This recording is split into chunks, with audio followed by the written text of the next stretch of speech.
Hi, guys. Welcome, everyone, to the third episode of Soul to Soul with Sonia G.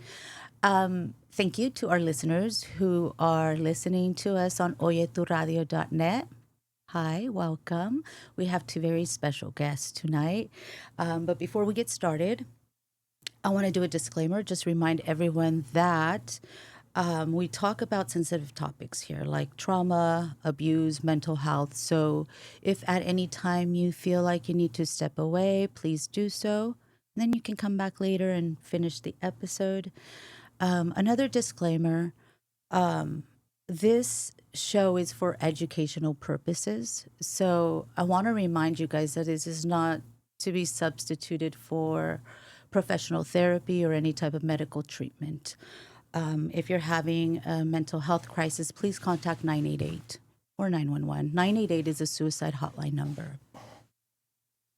With that, I want to introduce tonight's theme. We're going to be talking about the interconnectedness of between mental health, creativity, mentorship, and growth, and just kind of how it's all interconnected with one another. So we have Ken Diaz here, and I'm going to introduce Ken Diaz a little bit more formally a little bit later. I'm going to start off with Manny Jimenez Sr. He's going to share his story of resilience, and I hope that it inspires a lot of people out there. So I'll introduce him formally first, okay? First of all, Manny, thank you so much for being here. Thank you for having me. Yes. So Manny Jimenez Sr., he is a husband, a father, a writer, a director. He's a producer and a youth mentor. Manny Jimenez Sr. took his lived experiences of the streets and he created Suspect Entertainment, which is a multi service company that provided Hollywood with authentic Chicano culture for such movies as Training Day. Yes, and that's actually where Manny met Ken, I believe, right? That's right. So Manny's inspiring journey has led him to be the subject of numerous news stories on numerous media outlets, too many to name. His gang prevention short films have over 4 million views on YouTube, and most recently, Manny wrapped production on his TV pilot for Suspect Entertainment, the series, which he wrote, directed, and created. Although filmmaking is Manny's main endeavor, he has found his true purpose in life by mentoring youth. Wow. What an honor. I'm so honored, honestly, Manny, that I get to interview you here as well as Ken. So thank you again for being here. You're welcome. Thank you. Let's get started, right? Now you Let's got get me nervous. Oh, don't be nervous. And you I know was all what? relaxed and I was like, You know what? It's okay. I get very nervous too, and it's okay if we're nervous. You'll feel comfortable right now. Let's get started though. Who are you? This should be fairly easy for you. Who you are? We want to know who you are as a husband and as a father, Manny. I was thinking about that one, and I want to be really honest here. Yeah. So I am a very flawed human being that wants to be better every day. Hmm. I want to be a better father, better husband, better friend, better human being. And I fall short every day, and then I got to pick myself up. And that's who I am. That's very honest and like transparent, right? Like flawed. Because yeah, I think we're all flawed, right? We all are flawed. But how would you say though being a husband? How long have you been married for, Manny? Been married. I want to get it right. Don't mess this one up, I know the year, mister. 2013. Okay. So I get just bad at the math. So it's like, Okay. And you're like, when did the Raiders win the Super Bowl? No, no. So I mean, it was the year I got my first new car. It was in 2013. No, we know, she knows. So Yes. we've been married like 13, 14 years, together 29 years. oh, together, So we were together. 29 years. Yeah, So yeah, so our that's son's 28 now, so again, that's it's a long time, to right? put up with me. Being a husband and being a father is not easy. No. It takes a lot of work. And so I think the fact that you are, still a husband says a lot about you. It takes a lot of work. So how would you say that these roles have shaped you? I mean, so like my son, I was his teacher, but now he's my teacher. I had to learn to, like, I didn't have my real dad. I had a stepdad, and because I rejected him, and because he didn't really know how to be, he bullied me. And I know he had love for me as I look back, because he did a lot of things, like he didn't have to visit me in fire camp and all that stuff. But he bullied me. So, like, example, instead of can you take out the trash, it's like take out that trash with the tone. So of course, anybody don't want to hear it like that. I'm gonna reject that, and then the rejection of like my dad, that was always there. So I was not taught how to be a father to how to. So I started doing that. I had that Sure. learned behavior where I was telling my son, I need to do this. You need to do. Yeah. And then as I started doing my own work on myself, then I had to learn how to, like, okay, he's a young man. I have to treat him like the way I treat Ken. You know what I'm saying? So I had to learn that, Yes. especially as he gets older. Hey, son, it gets annoying when you have to remind them about things. But, I'm sure I annoy my wife when she has to remind me about things. But so, but now Yeah. my son, that's like who I'm just trying to learn and be humble and be okay with saying I'm sorry, being okay with I made a mistake. That doesn't get it right. That is So that's something hard to do for us too. yeah. I think in our culture, because there's this theme of like respect and like, we don't say sorry to our children. But I love that, Manny. I love how you've been able to, it's like breaking those cycles. And you're doing Yes. that with your son. So let's talk about your current work now. Switch gears a little bit. Okay. What kind of work are you doing now in film and television?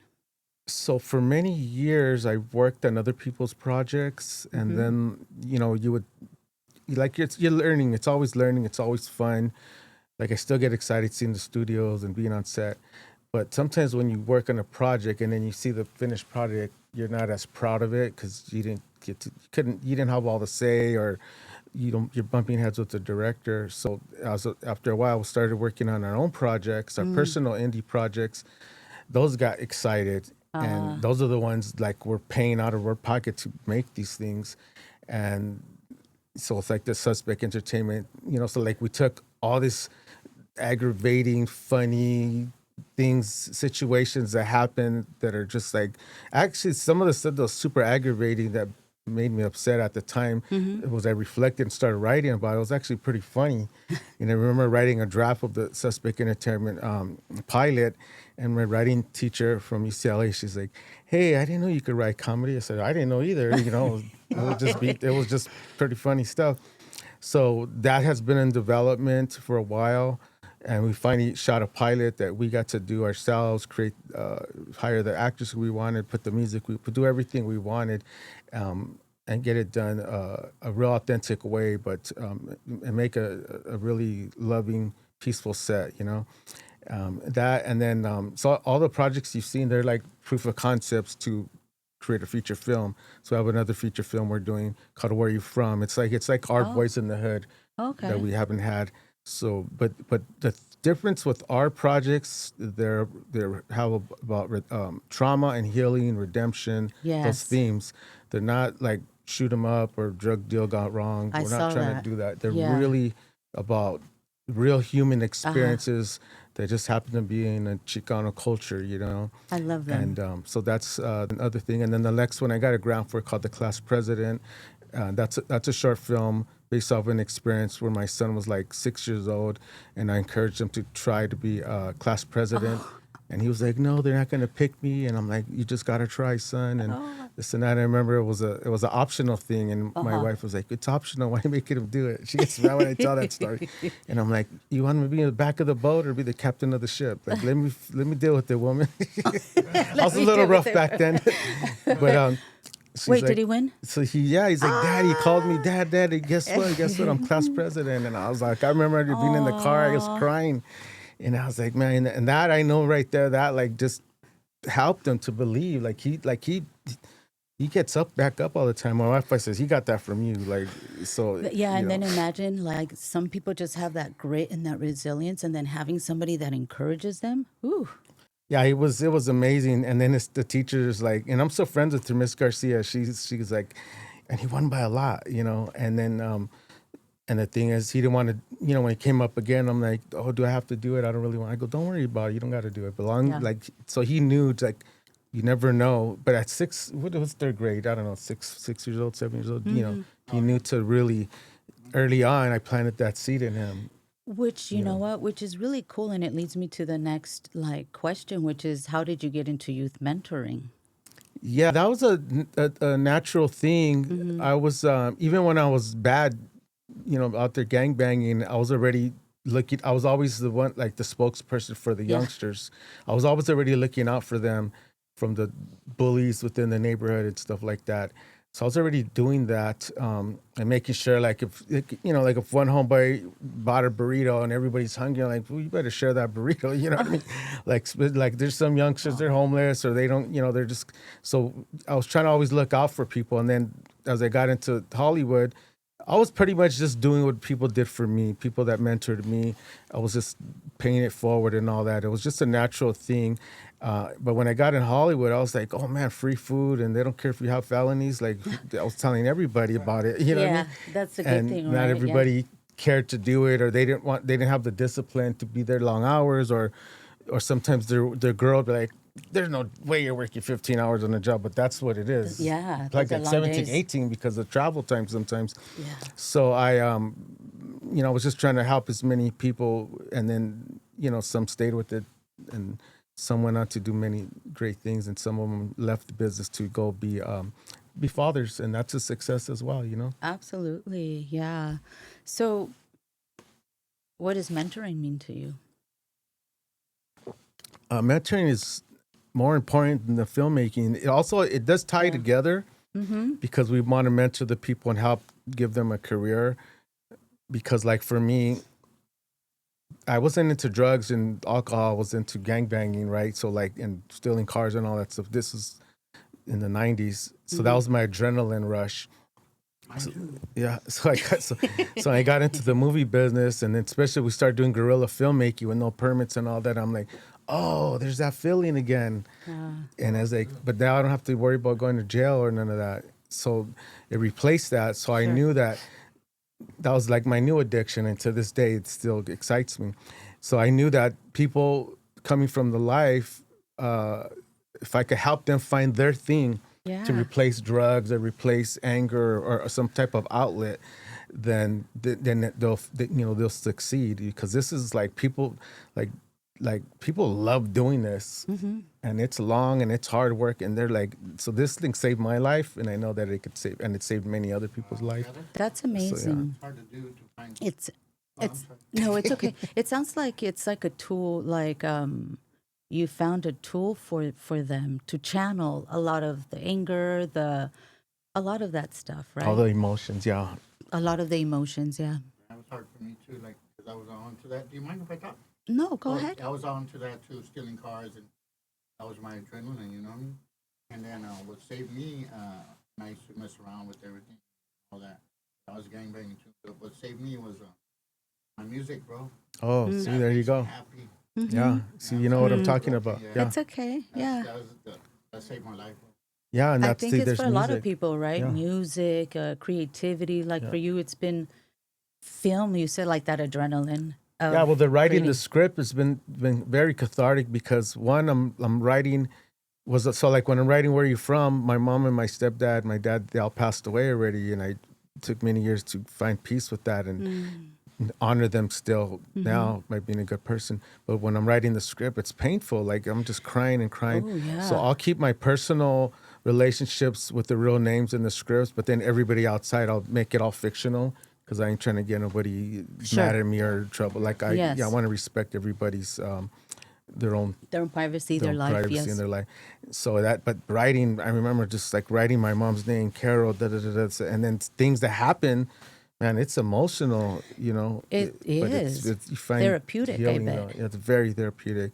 So that's been my thing. I'm not an actor, you know. I tried acting; it wasn't for me. I like being in Is that how you directing. got into it, though? That was like my next question, right? Like, you were a background actor, and then is that kind of like what opened the door for you? You got more excited, you met people, and then you got into writing, directing, producing. Yeah, I did background, then I did stunts. I was trying to do You did whatever. stunts? Yeah, I did stunts. I didn't follow no helicopter, nothing like that. I wasn't like doing Tom Cruise stuff. What kind of But stunts like did you do, stunts where Manny? you like fight scenes or Oh, or shoot scenes, you get a oh, squib and then pie, oh, you cool. react. Yes. And they're like, "You ever did a squib?" Yeah.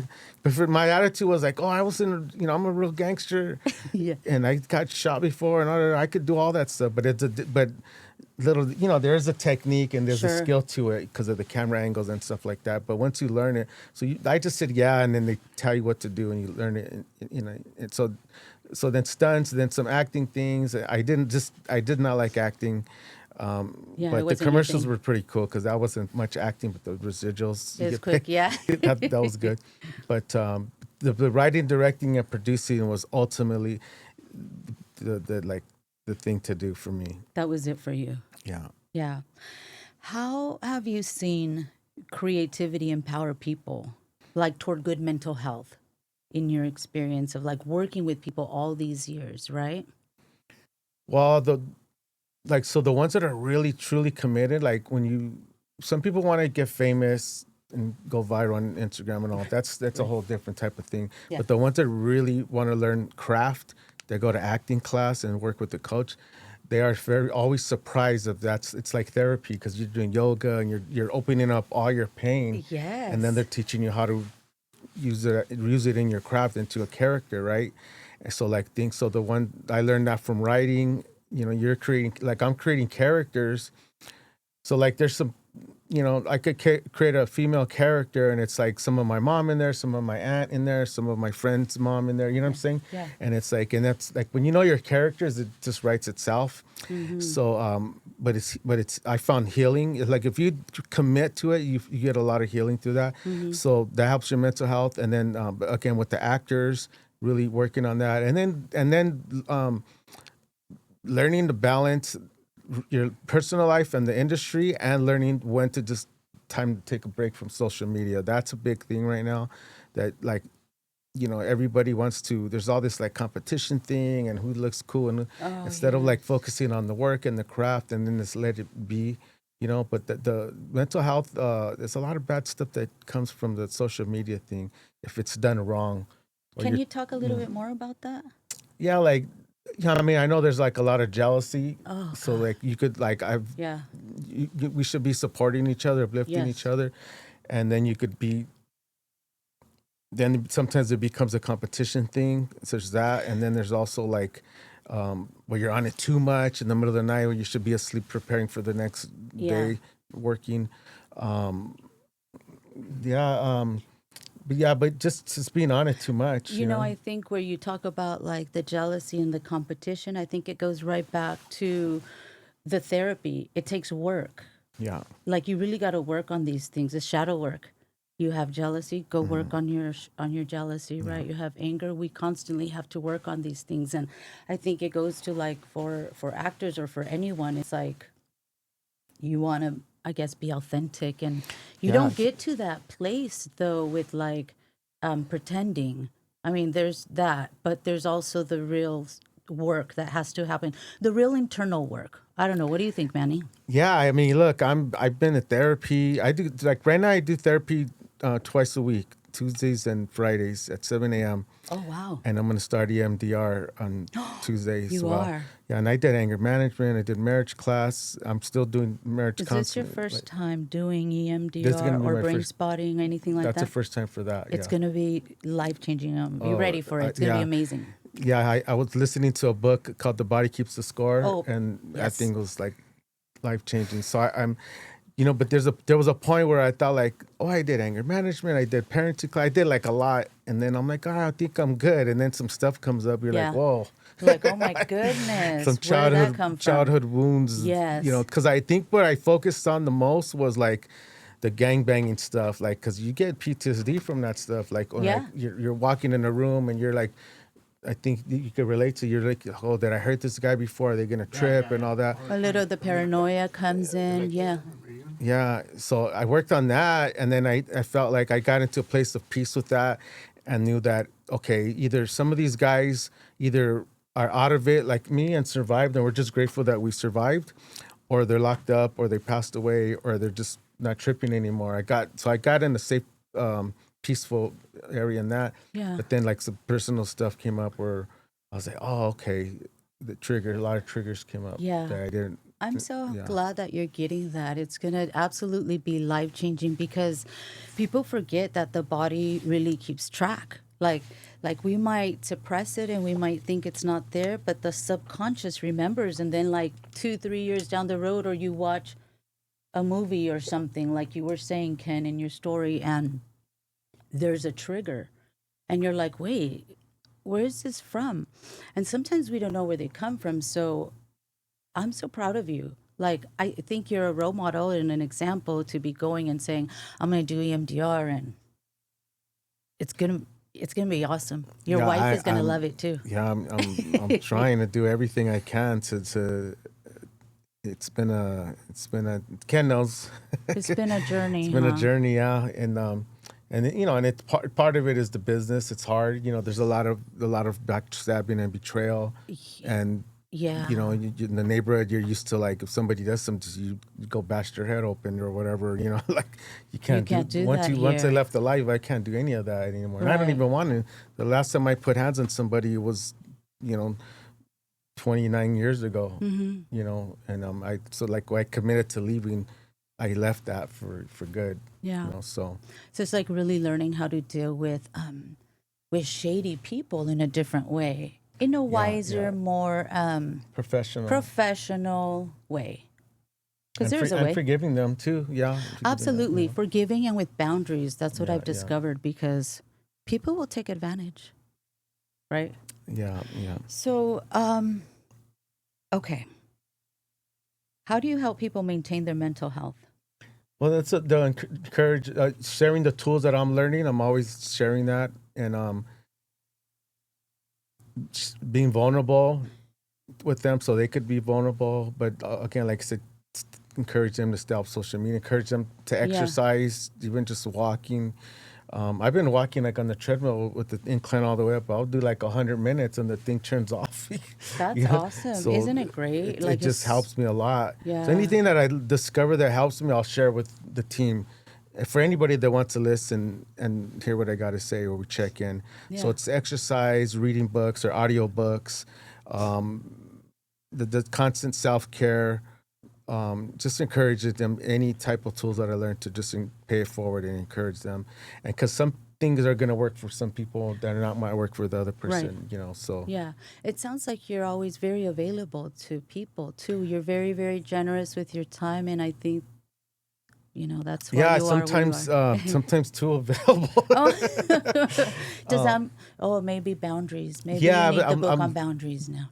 Yeah, I'm learning. I want to We be there all for are. everybody, but sometimes you just can't. I You mean, can't. I remember taking a gang intervention class, and the first opening, my friend Mike Arian, rest in peace.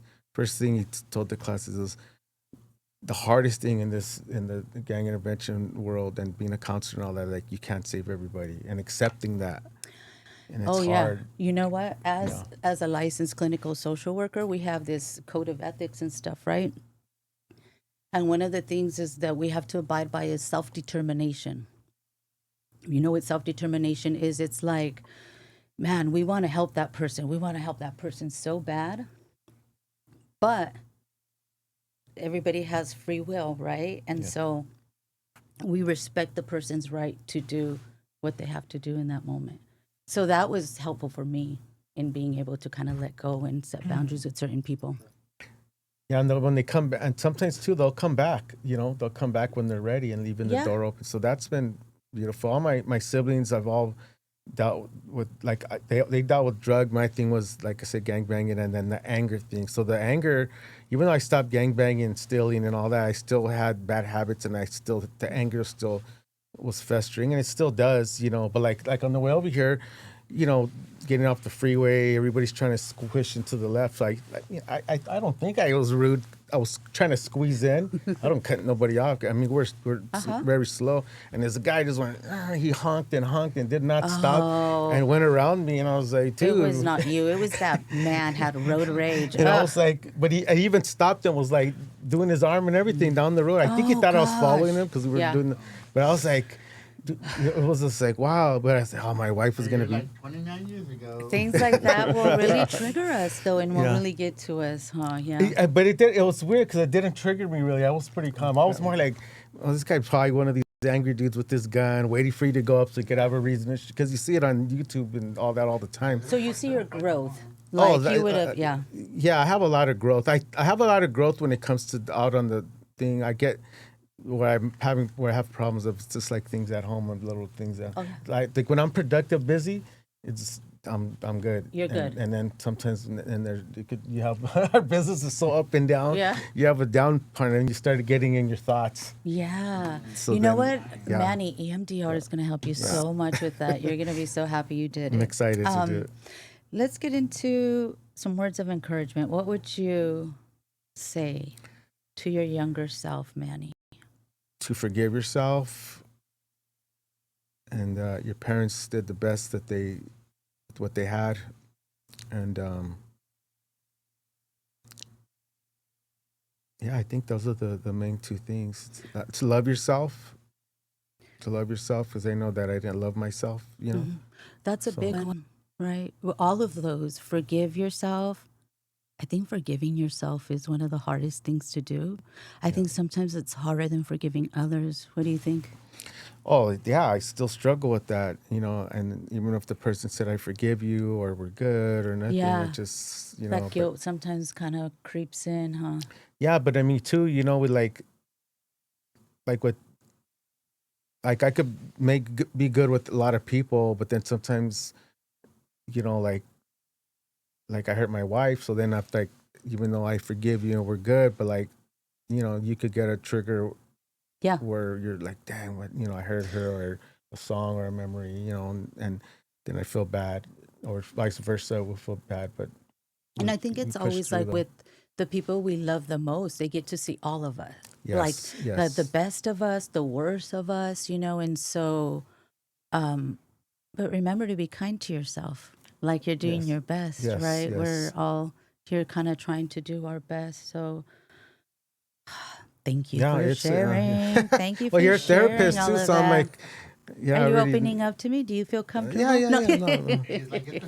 I know, I know, when you send the questions, it was like, okay, this is going to be different, because other podcasts, it's just mostly about the business, Yeah. But I think this subject needs to be more. I agree. Of it. Yeah. Because without this work, that doesn't happen. We can't do anything Correct. else. And we need to be healthy. I think there's a call for a lot of people to really break a lot of these generational cycles that we're carrying around and we're not aware. And we have so many gifts and so much to give. So we have to heal, though. Yeah, like always, the first thing I talk to people about when they say, I want to be an actor, they'll say, I'll say, okay, what's going on with your personal life? Like, you think Hollywood's going to solve all your problems. It's going to make them worse. So, like I said, how was do you owe child support? Do you owe the IRS? Do you have a driver's license? Where you at? Are you emotionally? When's the last time you did drugs? Yeah. The last time you were And they're like, well, you didn't know all that. Are your parents still alive? Do your wife support where you want to be an actor? Manny, no joke. That's great. That's great. Then they think I love that. They're like, forget it. Yeah, it's true. Some of them do say forget it. Some of them do say forget it. And I'm a gangster, I don't need acting class. Okay. And then I'll take it. So then I'll say, if you all that's in order, or get back to me in 90 days, here's the checklist. And then we'll go to phase 2, and the phase 2 is the acting class. And that's how they show you, right? Exactly. And then, because most of them are hitting me up because they want me to hire them. And I'm like, doesn't work that way. There's levels to this, right? Yes. There's steps and there's different learning and stuff I imagine you have to do. So, okay. Thank you. Gosh, I hope our listeners are really enjoying this show and getting lots of information. What a great story. And that's not even all of there's so much more to your story, right? But I hope that you guys go and check out your YouTube channel. Can you please tell our listeners where they can find your stuff and where they can find Yeah, you? on Manny Jimenez Senior, MannyJimenezSR, and that's across the board: TikTok, YouTube, Instagram, and we're going to be releasing the Suspect Pilot on YouTube. We're looking at out of November, sometime in November, trying to go for the Thanksgiving weekend Oh thing. my gosh, So amazing. yeah, so with that, and then the merch as well. I know you asked for the merch. Yes. I only have mine that I Oh, have, but I was kind of hoping you would yeah, find one yeah. like somewhere and we're bring tr- it. No? trust me, I had boxes and we would set them up and They just go. They go, but there's also like, hey, let me get one, and then somebody that I say, I just feel bad, like, all right, so I started But what I want to add is this, Yes. because I know that in the business, people, like, I just want to encourage people to love one another. There's enough for all of us. Like, there's no need to just have like that greedy mindset. You know what I mean? Like, Absolutely. it's a $1 billion industry. Yes. Like, we are so stronger together. Absolutely. You know what I mean? And I just want to encourage everybody to think about this, especially people from our culture. Yes. You know what I mean? Like, we could all be rocking and rolling. Absolutely. We get There's in our own space way. for everyone in Yeah. their own way because every single person is like so unique. And that's what I always see. I'm like, dude, you focus on you and you can bring your own stuff and create your own theme because everybody has something different to bring to the table. Absolutely. And then like Ken has just been a great example to me because there's been so many people that are just not so nice. But then when people are not so nice to you or whatever, the ones that are Oh, good yeah. people shine and glow. It makes And up for it. And and you know what? Yep. What a great way to introduce our second guest, Ken Diaz, who I've only met. Thank you, Manny, for introducing It me was a to no-brainer. As soon as, Ken yeah. Diaz, like such a lovely soul. I can just tell and I can feel it. And thank you for being here, Ken. Well, thank you for asking me. Oh. It was a pleasure. It's an honor to have you here.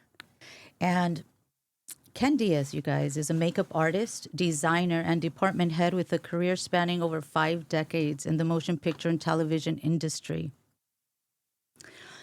He has won several Emmy Awards, including Emmys for television series Alien Nation, Star Trek The Next Generation, and Westworld. And gosh, you've received a Guild Award for the Hollywood Makeup, what is it? Activist and Hairstylist Guild for Pirates of the Caribbean, right? Yes. The Curse of the Black Pearl, and a Saturn Award for Black Panther. Yes. Wow, Black Panther. So, I mean, so many prestigious awards. 2 Academy Award nominations also. 2 Academy Award nominations. That's like big time, Ken. You are big time. That's amazing. But also, you're also the creator and the founder, like of a makeup company. Yes. Okay, and then maybe you can talk a little bit more about that later. Uh-huh. Well, In addition to that, you are a sought-after lecturer, right? An educator and a mentor. Ken is deeply committed to giving back. For over 30 years, he has worked with gang outreach and at Promise Youth yes. programs and spoken in juvenile halls. He has used his stories and insights to inspire generations of challenged youth, encouraging them to realize their gifts and abilities and explaining how to plot a pathway to success one step at a time. Gosh, that's again, I feel so honored to have you here. Thank you. And it sounds like you've been a big part of Manny's life too. You've been a mentor to him. Well, we've been co-creators on. We met in pre-production for Training Day, and we were asked to counsel a New Zealand Maori to play East LA Veterano. And I had to give him the look, and Manny was working with him as far as delivering the posturing and dialogue and the whole character development. And we did that at my shop, my house. Yeah. I was cutting his hair, putting the mustache, and Manny's telling me. That is so cool. We tried to get a Latino actor to play it, but the studio did. I was mean, the whole- they had a talented actor playing Cliff Curtis, but I was pushing for George Lopez. I'd seen him play it dramatic role, and I knew he could pull the part off. But they, I think it was the same studio was going to do the George Lopez show. They didn't. I guess they didn't want him to play a gangster when he had his This developing other his thing. project. Yeah. Okay. Well, Ken, who are you today as an artist and as a mentor? Well, kind of what you just went through, the whole list there. Yeah, I'm been doing this for quite some time. You had already mentioned my background there.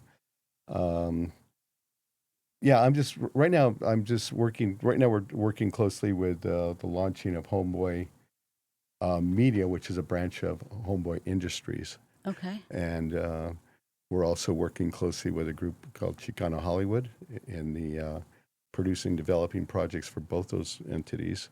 Okay. And I'm at the point where I'm kind of segueing from makeup into producing, and we're promoting Manny's projects, and we're trying to, we're building them up to take them to the next level. If we can get the bigger budgets, we can get the financing that his stories need to be put onto that level. And Manny has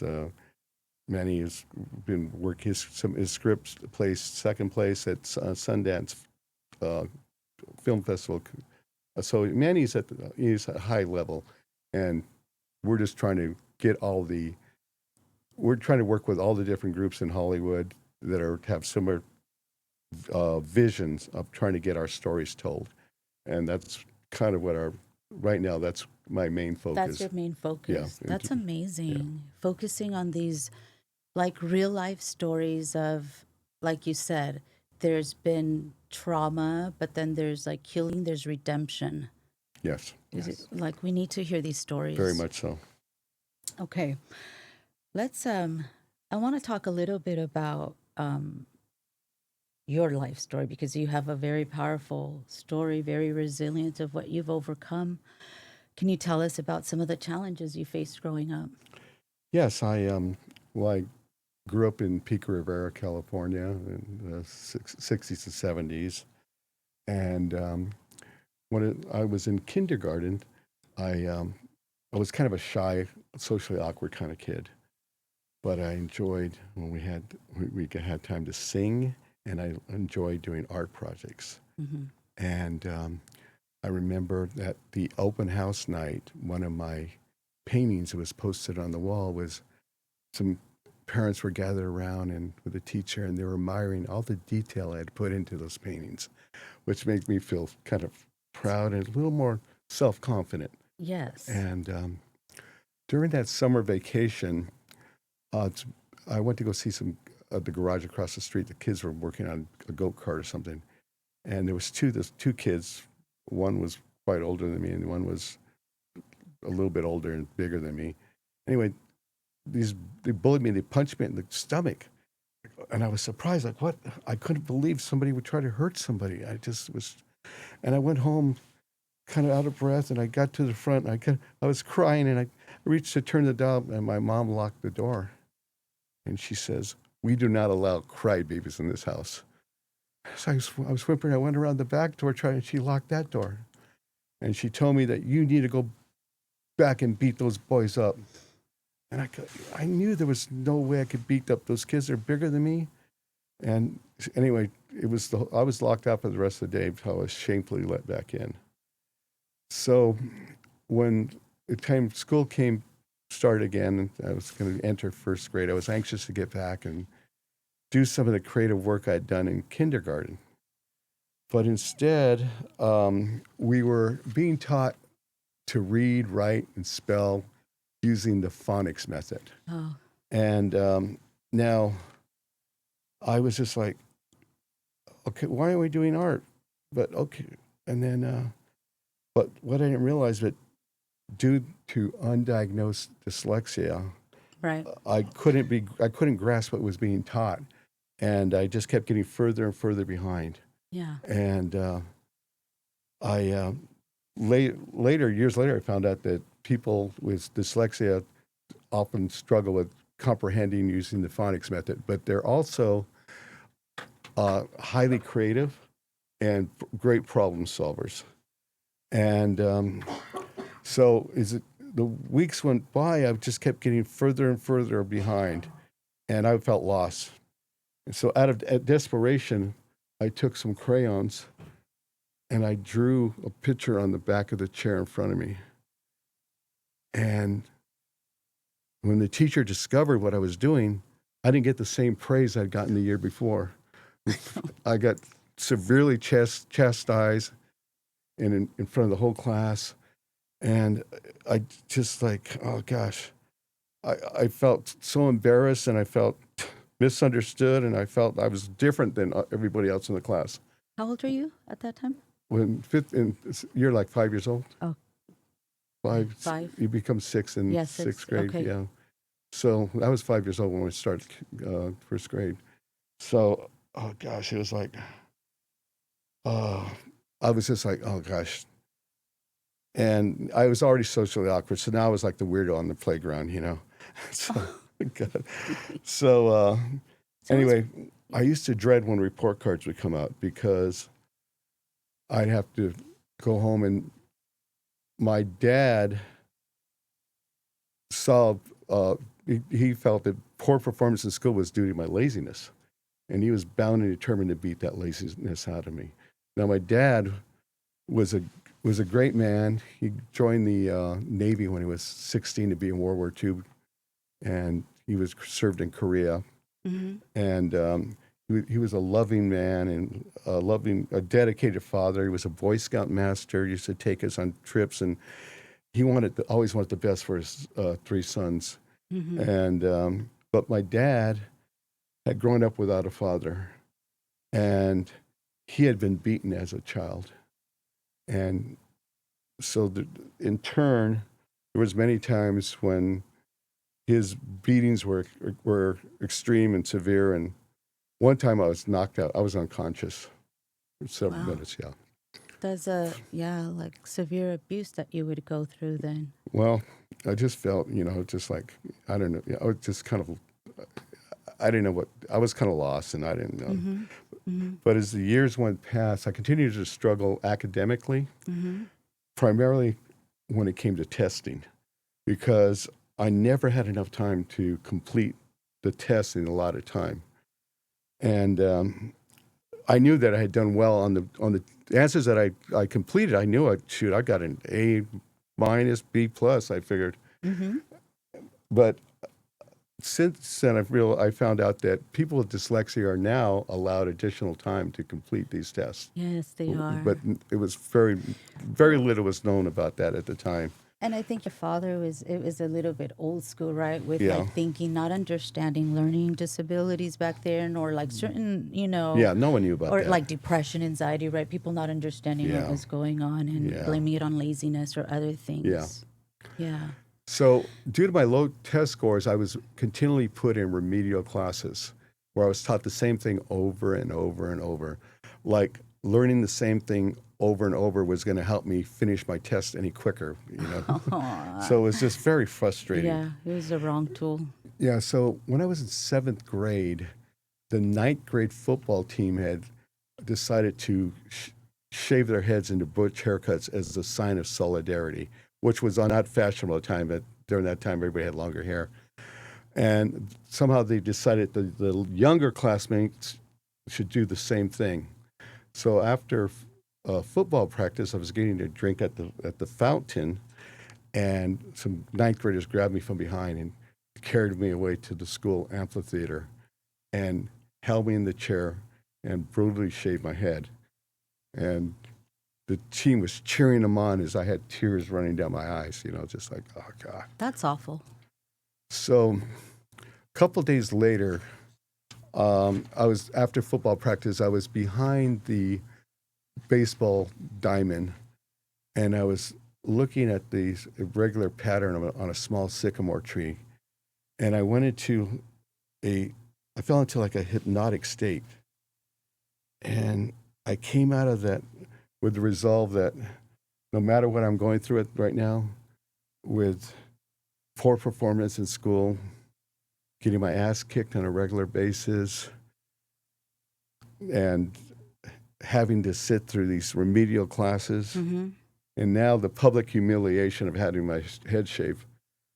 I came out and said I was not going to let those things hold me back. I didn't know exactly how, but I knew somehow I was going to accomplish great things in my life. And you did that. That was a pivotal moment in my life. Sounds like it. I mean, like that was the way you described, like you went into a trance, is like out of body experience or some kind of just very, very special moment where you said, you made up your mind in that moment, right? Yeah. And then that's where the shift happened. Yeah. And you did it. Wow. So thank you for sharing that. I know Oh, you're welcome. that's a little difficult to share and probably to remember. These are not easy topics to hear. Let's talk about how you got into your career in professional makeup. Do you want to switch gears to that? No, yeah. Well, it all kind of goes together Yeah. because, so after I had my head shaved, Yes. I decided that doing things the school system way was not working for me. These people didn't understand me. It wasn't working. And so I started to do things my own way. That's what I said. First thing I'm going to do is I'm going to stop doing homework. After school was going to be my time to be creative and do my own creative projects. You know, getting the same poor grades on stuff. I wasn't accomplishing anything. I wanted to accomplish something. So I was just like, okay, that's what I'm going to do. And the summer before, we had made a dummy just as a prank, and I out of old clothing and newspaper and painted it up. But I wanted to now do a better version of that. I wanted to up it up. So I did a much more realistic dummy. Got a wig. I got better clothes. I just put the whole thing together a lot better. Is this the wino? Well, this is what. Yeah. So what I did is I wanted to pose it in the gutter as opposed as a wino, and get a reaction to the cars driving by. But we couldn't. We needed to have an observation platform to see the car's reaction. So we presented by very close to where I grew up, down the block. There was an empty lot, and I built an underground observation bunker with a secret entrance, like they had on Hogan's Heroes, and very creative. yeah, and I worked incredibly hard on that, and I spent months digging in the dirt every day after school until it got dark, and all day on weekends, and I would come home covered in dirt, exhausted, but a sense of gratification. I was getting closer. You were committed. Yes. You were committed to that. So here, when it was completed, it was like, I had created my own mini amphitheater, set up for live performances. And, it's similar to the 1960s hidden camera show, Candid Camera, where you set up something. Yeah. And, I consider that to be my first major accomplishment in life. That's so cool. Here, I use my imagination and envision something, and then with hard work and determination, I was able to accomplish that. And that has been the pattern of my life. That was the first time I did that. And I've had so many difficult projects where I'd be up for 3 days meeting deadlines in this industry when everybody else was falling down. I had that determination to keep going. And that was the roots of that. You said those 3 things. You said visualization, what else? And then you kept working hard. Yeah, you had to have a vision, and through hard work and dedication, you can see that. And you repeated that same cycle over and over. Absolutely. With different projects and in different areas of your life. I wasn't doing that in school. And that makes you successful. No, you figured out your own way because school didn't have the right way to teach you. No, so that was another pivotal moment in my life. So I also used my creativity in decorating my bedroom multiple times in some wildly amazing ways. And my mom allowed me to do that, which was great. Yeah. And I always got such great feedback from my peers and from the parents alike. Like, wow, wow, wow. So I thought about, you know what, I could probably do this kind of interior decor thing for a living. Yeah. But I looked into it and I go, you know what, back in the 60s, that's something Well, women did. yeah. Men didn't do that. So my mom had some magazines on the thing and on her coffee table, and I saw something with elaborate swimming pools with rock formations and water slides and caves. And I go, wow, I could design that, you know? So I thought, well, okay, maybe I could become a exterior landscaper and use my creativity in that manner. Sure. But I also sometimes worked at my uncle's Mexican food restaurant in El Monte. And after being there a while, I thought about, you know what? My uncle there's a high school down the street. He should set up some benches and get the high school crowd over here, put a drive-through window. And I kept coming to figuring out all these ways that he could do better than what he was doing. And I ran it by my uncle, but he was happy having his little quaint Mexican cafe, and he could hold court there.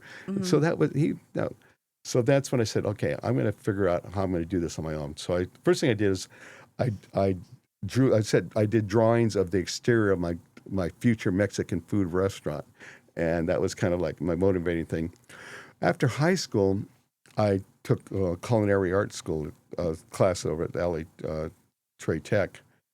And in the class, I worked so hard, and I found out how to make extra credit, and I worked with a graduating senior and taking inventory of the school cafeteria. I stayed every day after school, and it was a major task, and we accomplished that task. And at the banquet for the graduating seniors at the end of the year, the graduating senior stood up and sang my praises. This was almost an impossible task. Couldn't have done it without Ken Diaz, and everybody applauded. Well, there's that creative part of your brain, right? That, like you said, really came up with a lot of the solutions. So the other thing was that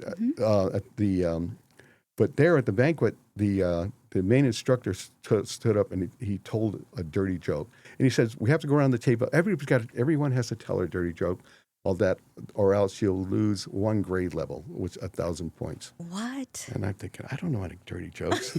And we're going around the table, and I go, this innocent little white chick, 19-year-old, she don't know a dirty joke.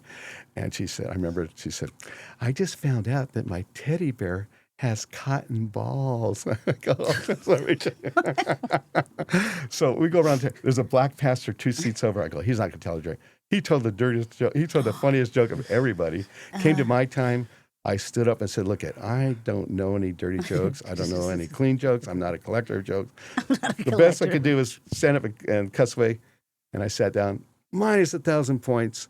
Everyone laughed. I got my report card, and he had taken a grade away from me because of that. And I worked so hard.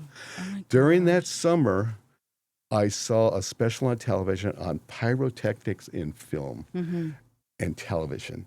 They used these examples of the movie Bonnie and Clyde, where they shot up people that had squib hits on the bodies and bullet hits on the cars. And I go, wow, that's so cool. I could do that. I've always been a pyromaniac with firecrackers. And you know, in school, they always tell you, you can do whatever you want when you grow up, if you put your mind to it. And that's what you did. So I said, yeah, I could do that. And I only live like 20 minutes from Paramount Studios. So I said, okay, and then thinking back, I go, wait a minute. There was a couple films I saw that were also instrumental in me going in that direction. And the first one I saw when I was 10 years old. It was a 1962 film, Beatlemania film, A Hard Day's Night. In the film, they show behind the scenes of a British television variety show. And they show camera guys, they show the sound guys, they show the costume guys, women going back and forth.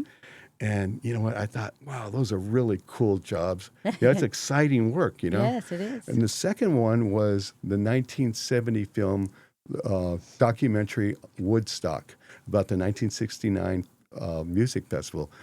And that was like a phenomenon that year. And I was so excited to go see it. And right after school, the opening day, I went down to the theater and I saw some people in class that from school I never talked to. And we kind of looked at each other with a knowing glance. This is going to be awesome.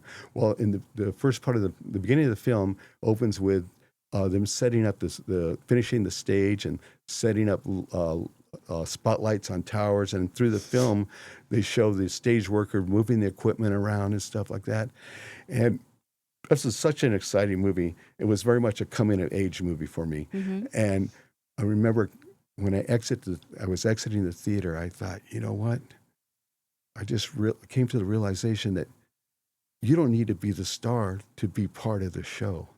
So combined with what I just saw with the pyrotechnics, I'm going to see if I can find a school that teaches that. And I found an ad in the Yellow Pages, and it said one of the classes listed special effects.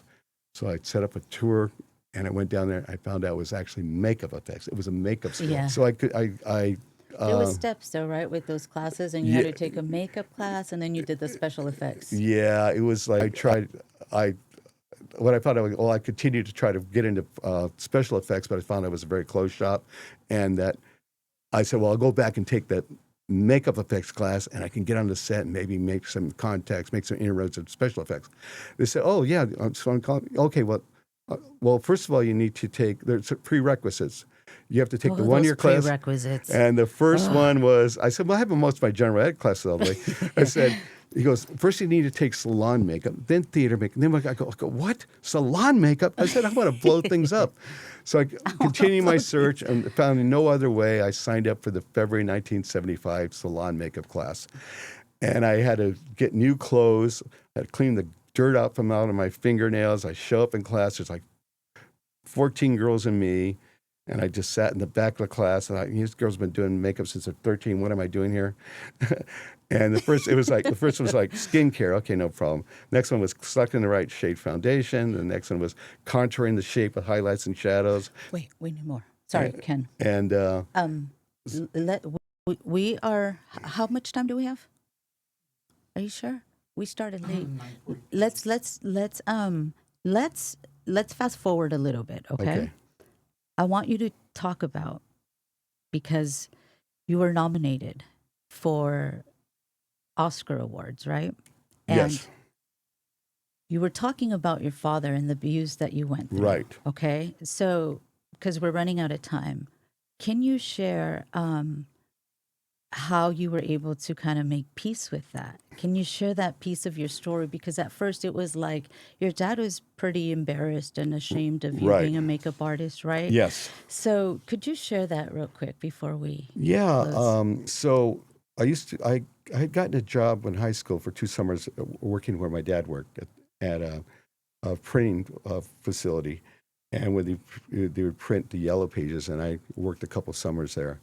And when I just started my makeup career, I was still living at home, and my dad came home on a Friday night after having a few drinks with the friends after work, and I was getting a drink at the sink, and he comes and he starts screaming at me. He goes, "How do you think it makes me feel when the guys at work ask me how my son's doing, and I gotta tell him he's a makeup artist?" I go, "Jeez." And he's drunk. Yes? Yeah, No? he's buzzed. But Okay. Anyway, But then, yes. So going forward 14 years, I got nominated for Academy Award.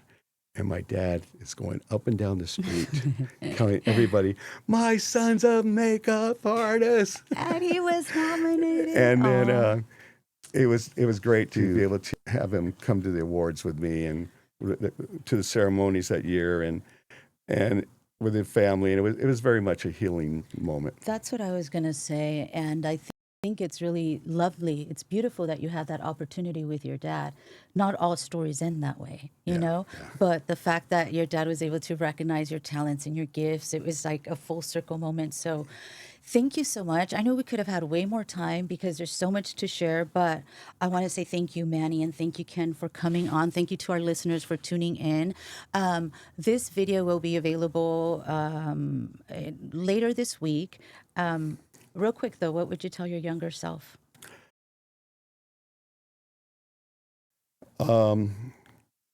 You accomplish what you set out to do. You achieve great things, but you need to stay tough. You're going to have a lot of ups and downs. You're going to get knocked down, but you need to be resilient.